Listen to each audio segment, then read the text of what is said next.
नमस्कार दोस्तों, मैं हूं दीपक चौरसिया और आज हम बात करेंगे अपने इस मंच पर निशिकांत दुबे के बारे में। निशिकांत दुबे के बारे में बहुत बड़ी चर्चा ये है कि उनके ऊपर अदालत की अवमानना का केस चले।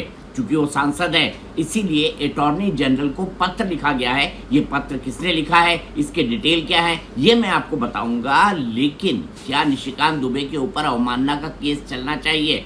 वैसे अदालत के बारे में, अदालत के जजेस के बारे में कई लोगों ने कई तरह की टिप्पणियां की है। तो ऐसे में क्या निशिकांत दुबे के ऊपर अवमानना का केस बनता है या Nishikant Dubey left liberal ecosystem का एक टारगेट बन गए हैं? ये भी अपने आप में बड़ा सवाल है। निशिकांत दुबे के बयान से भारतीय जनता पार्टी ने पल्ला झाड़ा, उनका व्यक्तिगत बयान कहा।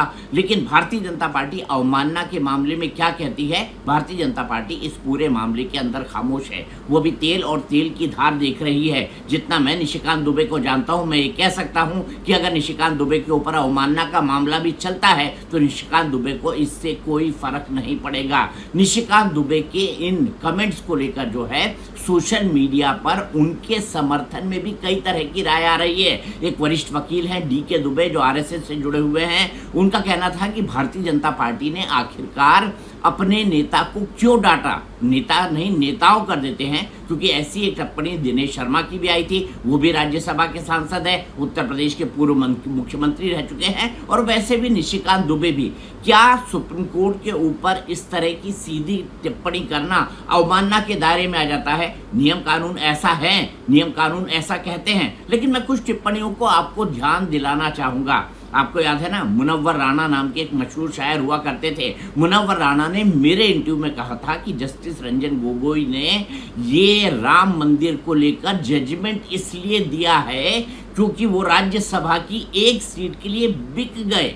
इस शब्द का इस्तेमाल किया गया था। लेकिन उनके इस बयान को भी जो है आया गया कर दिया गया। ना तो किसी ने इसका संज्ञान लिया और ना ही किसी ने इसका महत्व दिया। लेकिन निशिकांत दुबे को लेकर इतना कुछ क्यों हो रहा है? निशिकांत दुबे भारतीय जनता पार्टी के बेहद मुखर सांसद है। संसद के अंदर जो बड़ी बड़ी बहस होती है उसमें निशिकांत दुबे उसका हिस्सा बनते हैं और बड़ी स्टडी के साथ पढ़ाई करते हैं। बड़ी स्टडी के साथ जो है वो अपने भाषण को देने को आते हैं। आपको पता है ना, महुआ मोइत्रा से जो उनका एक लंबा विवाद हुआ था और उसके बाद महुआ मोइत्रा की सदस्यता भी गई, ये मसला भी हुआ था। इसके अलावा हाल ही के दिनों में आपने देखा होगा, वक्फ बोर्ड के लिए जो JPC बनाई गई थी, निशिकांत दुबे उसके सदस्य थे। इकोनॉमिक्स को बहुत अच्छी समझते हैं, इकोनॉमिक्स को समझते हैं, देश की राजनीति को समझते हैं। ABVP से राजनीति के अंदर आए थे, मूलतः भागलपुर के रहने वाले हैं और 4 बार से गोड्डा के सांसद हैं।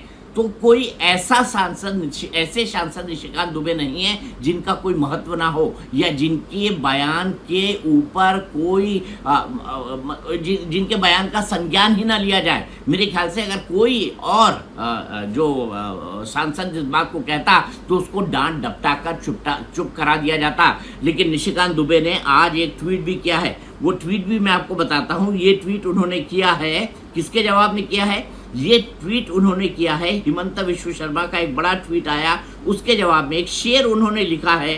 शेर आप सुन लीजिए। शेर व शायरी की भाषा में बात कर रहे हैं हम निशिकांत दुबे। तो मैं आपको बताता हूँ कि ये ट्वीट दरअसल है क्या। एक्चुअली आज हिमंत विश्व शर्मा ने एक ट्वीट किया है और बहुत बड़ा ट्वीट है। उसने बताया है कि उस ट्वीट में बताया गया है कि Bharatiya Janata party supreme court का सम्मान करती है, लेकिन किन किन मामलों में कांग्रेस ने सुप्रीम कोर्ट के जजों पर साफ साफ बायस्ड होने के आरोप लगाए, उसकी पूरी की पूरी डिटेल जो है वो इस ट्वीट के अंदर है। तो उन्होंने कई सारे जजेस के नाम गिनाए हैं जिन जजेस के ऊपर ये आरोप लगाए गए। और निशिकांत दुबे ने उस ट्वीट का जवाब लिखते हुए, जब हिमंत विश्व शर्मा ने ये लिखा है पूरा का पूरा ट्वीट, मैं आपको कुछ जजों के नाम भी बताता हूं जिनके ऊपर कांग्रेस ने आरोप लगाए थे। निशिकांत दुबे इस ट्वीट के जवाब में लिख रहे हैं जिसमें कांग्रेस के ऊपर जजों पर दबाव डालने, उनका अपमान करने या बायस्ड होने का जो है, इनफैक्ट दीपक मिश्रा का वो मामला, दीपक मिश्रा को तो कंटेम्प्ट चलाने की कोशिश की गई थी ना, तो ये इस मामले का जिक्र भी निशिकांत दुबे ने किया है। माफ कीजिएगा, हेमंत विश्व शर्मा ने किया है। हेमंत विश्व शर्मा के इस बड़े ट्वीट के जवाब में निशिकांत दुबे ने एक शेर लिखा है। शेर ये है, जिंदगी जब्र है और जब्र के आसार नहीं, हाय इस कैद को जेल व जंजीर भी दरकार नहीं। तो वो शायराना तरह से कह रहे हैं कि मेरे ऊपर अगर कंटेम्प्ट का केस भी चल जाता है तो मुझे इस कंटेम्प्ट की केस की कोई परवाह नहीं होगी। अब किन किन जजेस का नाम लिया गया है मैं फटाफट दे दूं। ये कांग्रेस के इकोसिस्टम पर आरोप लगाया है कि आपने सुप्रीम कोर्ट के जजों के खिलाफ काम किया। ये आरोप हेमंत विश्व शर्मा का है। अब इसमें कौन कौन से जज हैं इनको नेम किया गया है मैं आपको बता देता हूँ। नेम जिनको किया गया है वो हैं न्यायमूर्ति DY चंद्रचूड़, इनको कहा गया है न्यायमूर्ति S अब्दुल नजीर, उनको कहा गया है। ये कांग्रेस पार्टी के पैटर्न को बता रहे हैं कि इनका समय समय पर अपमान किया गया। इसके अलावा जो अंग्रेजी का ट्वीट है उसमें बड़े विस्तार से नाम है। जस्टिस अरुण मिश्रा का इसमें नाम है, जस्टिस रंजन गोगोई का इसमें नाम है कि राम मंदिर का उन्होंने डिसीजन दिया तो उनके ऊपर हर तरह के आरोप लगाए गए। एक आरोप का जिक्र मैंने किया। Justice Deepak Mishra faced an unprecedented impeachment motion initiated by Congress and other opposition parties alleging misconduct without substantial evidence। तो ये जुडिशरी को कौन कंट्रोल करना चाहता है, इसकी जंग लगातार चलने लगी है। अब मैं आगे बताऊंगा कि अटॉर्नी जनरल को क्या पत्र लिखा गया है। ये भी बताऊंगा कि निशिकांत दुबे के ऊपर अवमानना का केस चलाने के लिए क्या किसी तरह की परमिशन स्पीकर से लेनी पड़ेगी, ये मैं बता। तो निशिकांत दुबे पर कार्रवाई करने के लिए कुल 3 वकीलों ने पत्र लिखा है। एक पत्र की कॉपी मेरे पास उपलब्ध है, उसको मैं अब बताऊंगा। अटॉर्नी जनरल R वेंकट रमनी को एक चिट्ठी लिखी गई है और में से एक है अनस तनवीर वही शख्स हैं जो वो वक्फ के मामले में जो है वो दलीलें दे रहे हैं। अब सवाल यहाँ पर एक खड़ा हो रहा है कि निशिकांत दुबे चूंकि सांसद है, सांसद होने के चलते क्या उनके बारे में राय ली जाएगी स्पीकर से। देखिए जो 105 का नियम है वो ये कहता है कि सांसद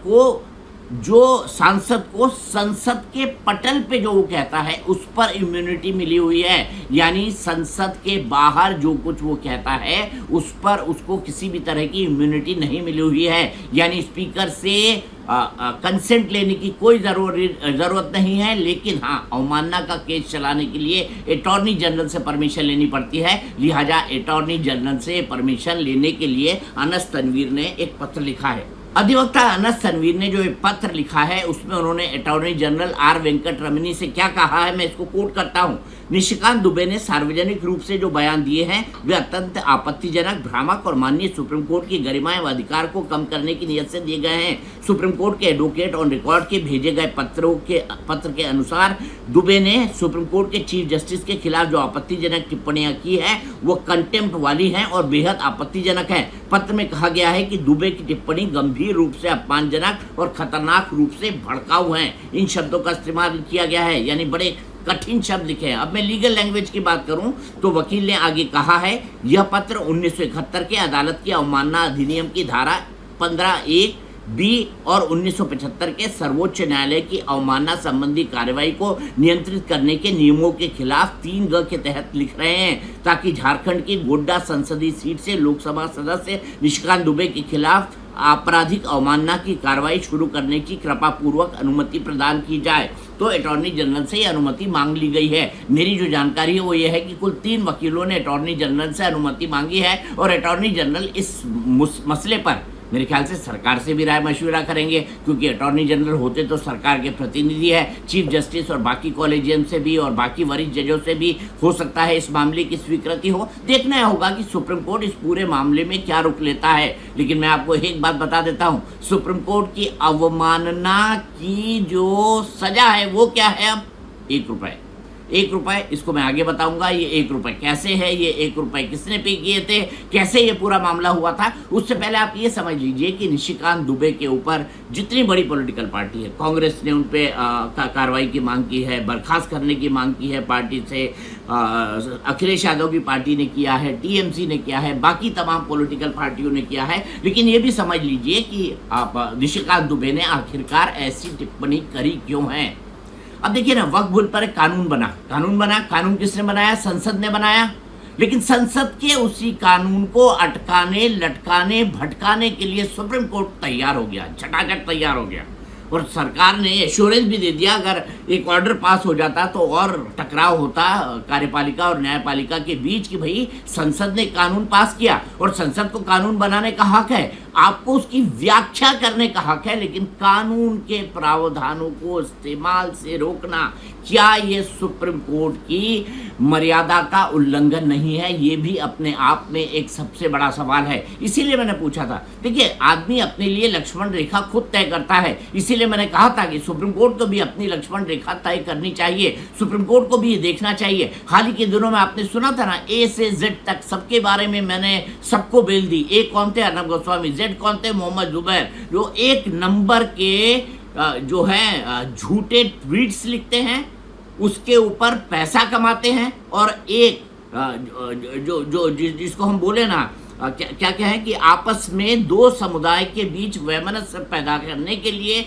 शत्रुता पैदा करने के लिए जितनी चीजें हैं वो मोहम्मद जुबैर करते हैं। उनको बेल देने को अगर कोई जस्टिस ये कहे कि ये मेरी बहुत बड़ी उपलब्धि है, तो अब मैं इसके बारे में क्या टिप्पणी करूं? मैं इसके बारे में कोई टिप्पणी करना नहीं चाहता। हालांकि आपने देखा होगा कि जब जमानत देने की बात आई और जब नुपुर शर्मा की बात आई, तो नुपुर शर्मा के बारे में सुप्रीम कोर्ट ने क्या क्या टिप्पणी की, और जब मोहम्मद जुबैर को दी तो वही सुप्रीम कोर्ट जो नुपुर शर्मा को आड़े हाथों ले रही थी, उसको जो है देश में हो रहे जो तनाव हुआ था उसके लिए जिम्मेदार ठहरा रही थी, वही मोहम्मद जुबैर के मामले में आते आते कहने लगती है कि भाई अभिव्यक्ति की स्वतंत्रता है और इसकी रक्षा तो की जानी चाहिए। ये भी अपने आप में बड़ा सवाल है। तो ये जो सवाल उठते रहे हैं ना, इन्हीं के बाद निशिकांत दुबे ने ये पूरी की पूरी बात कही थी, और बात कहने का लॉजिक भी था, बात कहने का मतलब भी था। हाँ, उनके शब्दों से आप थोड़ा असहज हो सकते हैं। शब्द जो उन्होंने इस्तेमाल किए गए, कुछ शब्दों का इस्तेमाल मैं भी ठीक नहीं मानता, इसके बारे में विस्तार से बात कर लेंगे।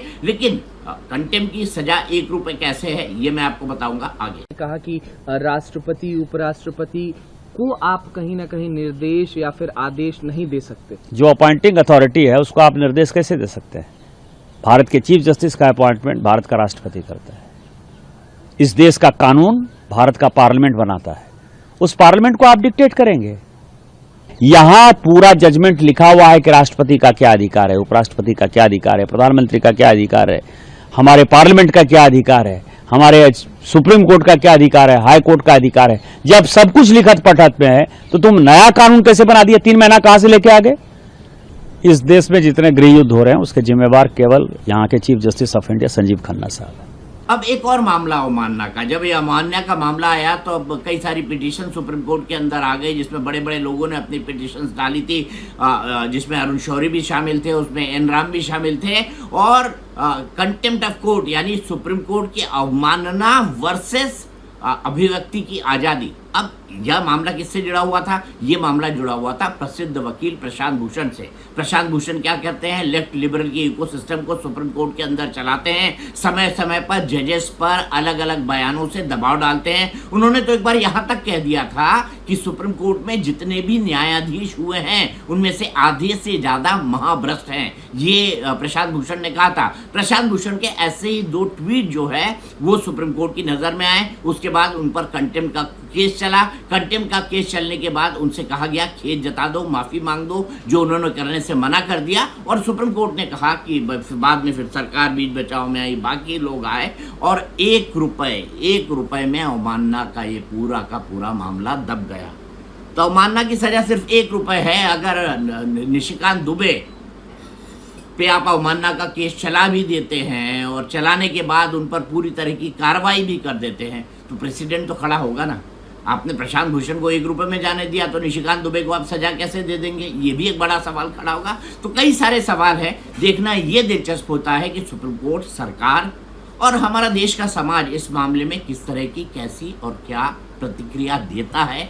और सोशल मीडिया पर दोनों तरफ की बातें लिखी जा रही है, निशिकांत के विरोध में भी और निशिकांत के समर्थन में भी। मैं उन लोगों में से हूँ जिनका ये मानना है कि हर इंसान की लक्ष्मण रेखा होनी चाहिए, और सुप्रीम कोर्ट को भी अपनी लक्ष्मण रेखा खुद ही तय करनी चाहिए।